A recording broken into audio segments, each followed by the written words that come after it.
Assalamualaikum warahmatullahi wabarakatuh. Honorable Miss Kansa, as a lecturer of sociolinguistics and all my friends. So in this final examination, I will conduct an analysis journal article from authors who have published the journal online. For that, I ask for permission. So before um, I begin, let me introduce myself. My name is Muhammad Lutfi Rahman. I'm from 04SIGP006. So let's begin. Okay, here's a quick overview of my presentation. I have broken down the analysis into 10 core sections. First, we will start with an introduction to the article, a look into the research object, purpose, theoretical framework, and methodology. After that, we will discuss the data collection instruments, key findings, and critical discussion of its strengths and weaknesses. And the last, we will wrap up the presentation with conclusion and reference. So first, we begin with the introduction. The journal I'm analyzing is titled Translanguaging and Code Switching as Identity Construction for Generation Z on Instagram, a sociolinguistic study. This is a very brand new study published online just this month in July 2026. After being received early in March, it is collaborative academic piece co-authored by three research. The first research is Salsabila Intan Suci as a writer 1, and then 3 Setyaningsi as a writer 2, and by Zuhrotun Nafisa as a writer 3.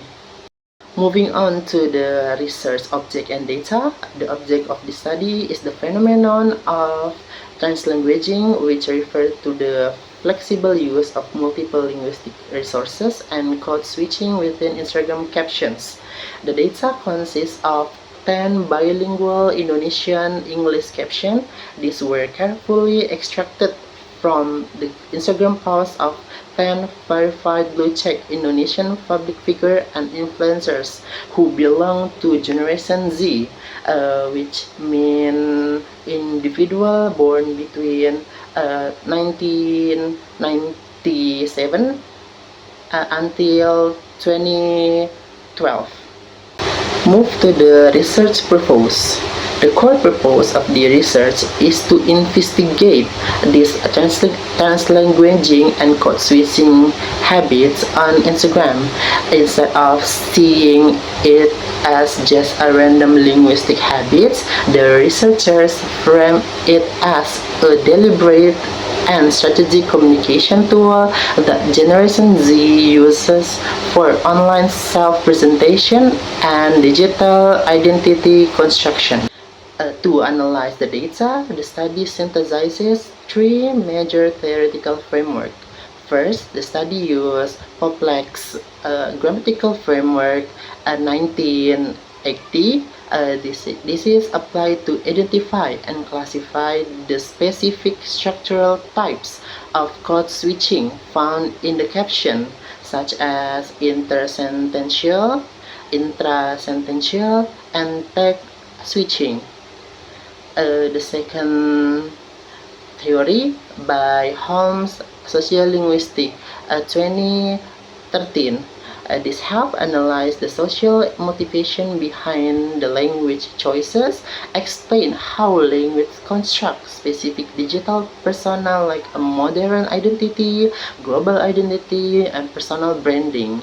The third, the study used the translanguaging framework by Gracia and Wei in 2014 and Chanagaraja in 2011. These are used to explain how Gen Z utilizes their full linguistic repertoire to shape hybrid identities in language spaces. Now let's look at the methodology of this research. The study adopts a qualitative approach centered on document analysis. The researcher used purposive sampling to deliberately select high visibility verified influencers that perfectly fit the required bilingual criteria. To execute this research, the researcher used two primary data collection instruments. Instrument number one, screen capture technology. This was vital to capture and preserve the Instagram caption exactly as they appeared, keeping the original digital context intact, including emojis and unique formatting. Instrument number two, a classification sheet. This was used to transcribe, organize, and systematically code to data to easily identify the switching types. Now we have arrived at the finding which yield some very interesting data. First, let's look at how the data breaks down by code switching types. First, we have intrasentential switching. This refers to switching languages within the boundary of a language sentence structure, such as blending English word directly into an Indonesian clause. For example, an influencer writing, "Aku lagi nyari outfit yang cocok buat event nanti malam." As you can see, the English words are seamlessly woven inside the Indonesian grammatical framework. The researcher found that this type overwhelmingly dominant, accounting for 70% of the total finding. The second is intersentential switching. This occurs at sentence boundaries where a speaker completes one full sentence in one language and then switch to a completely new sentence in another. For example, hari ini melelahkan banget ya. Anyway, thank you for coming guys. Here's the switching happens strictly after a full stop, marking a clear division between the two independent sentences. For this type, the researchers found it accounts for 20% of the total findings. Third, we have text switching. This involves inserting a short linguistic tag, exclamation, or trendy filler phrase from one language into an utterance that entirely in another language. For example, keren banget ya tempatnya, literally. In this case, the word literally acts as a standalone emotion tag that doesn't change the syntactic structure of the main Indonesian sentence. The researcher found this make up remain just 20% of the total finding. The second finding is regarding identity construction. The study reveals that this linguistic practice strategically built three primary digital personas.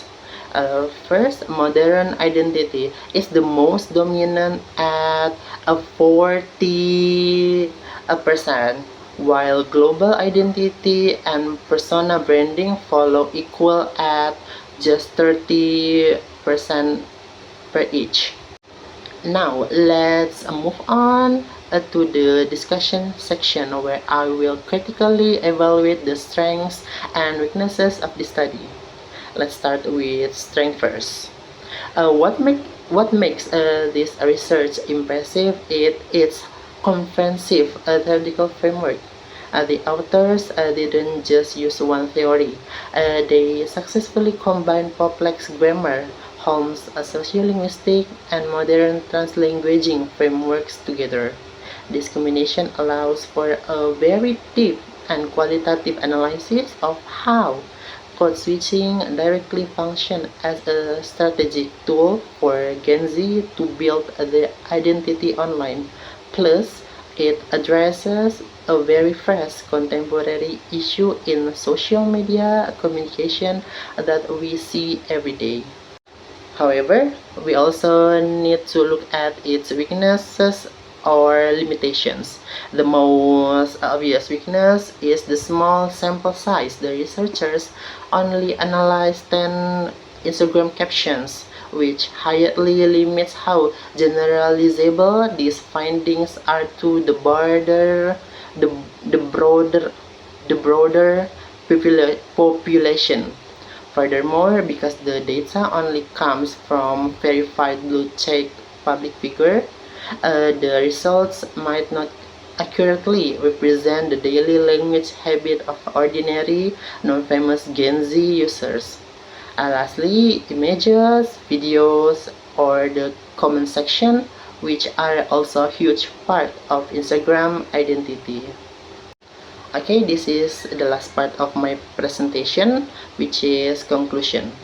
The study concludes that switching and translanguaging are deliberately linguistic strategies used by Indonesian Generation Z on Instagram to construct their digital identities. The findings show that intrasentential switching is the most frequently used type of code switching, 70%, indicating Generation Z primarily constructs modern identity followed by global identity and personal branding. The study also concludes that English is used as complementary linguistic source rather than a replacement for Indonesian, allowing users to express hybrid identities while maintaining their national language.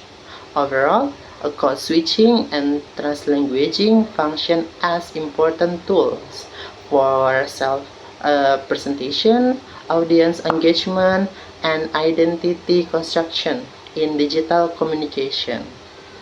Okay, I think that's all for my presentation. Thank you for your attention and thank you. Wassalamualaikum warahmatullahi wabarakatuh.